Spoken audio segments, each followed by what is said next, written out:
On to the question, part 4. On to the question, what are the differences in response between women and men? Ribeiro and colleagues looked at a group of 34 women and 30 men, all around 22 years old, in a strength training program to evaluate whether there was a difference between them in training results. And the answer was yes. And it's not going to be what you expect.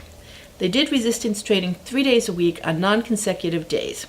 The study was 16 weeks long, and I found this really unexpected, but women actually grew more in relative strength than men, in their upper but not their lower limbs.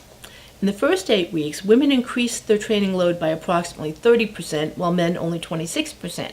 And in the second 8 weeks, women increased their load by 31% and men only 25.3%. The actual amount of weights that women could lift was lower than that of the men. This was a relative increase in what they could do. It also appeared that women might experience less muscle damage after a workout and also have the ability to bounce back faster. Not what you might expect. I'm not going to go into the difference between the effect of testosterone and estrogen on muscle. I think that's pretty obvious.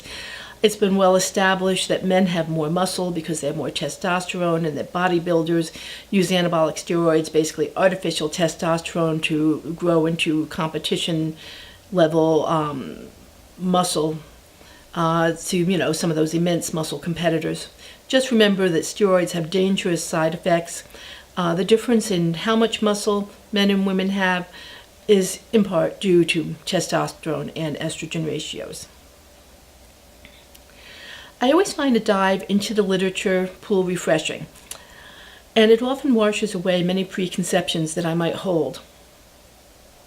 To summarize what we've learned in this series, we've all heard from many sources that we should walk 10,000 steps a day or do so many hours of aerobic activity a week.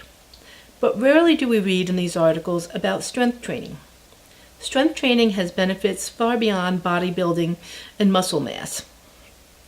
Even as older adults, we can increase our strength, lower markers of inflammation, and perhaps even prevent disease. We might prevent cognitive decline and also prevent inflammatory damage. Our perceived effort of daily chores might go down as well. Life just might seem easier.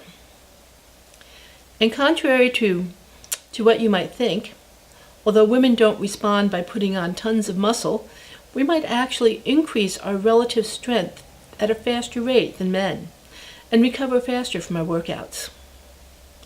There's a lot out there in the literature.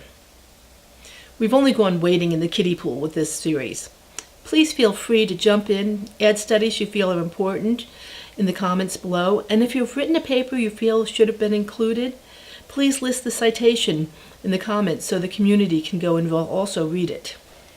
This is Judy Chellis with Lifespan and Longevity. See you next week.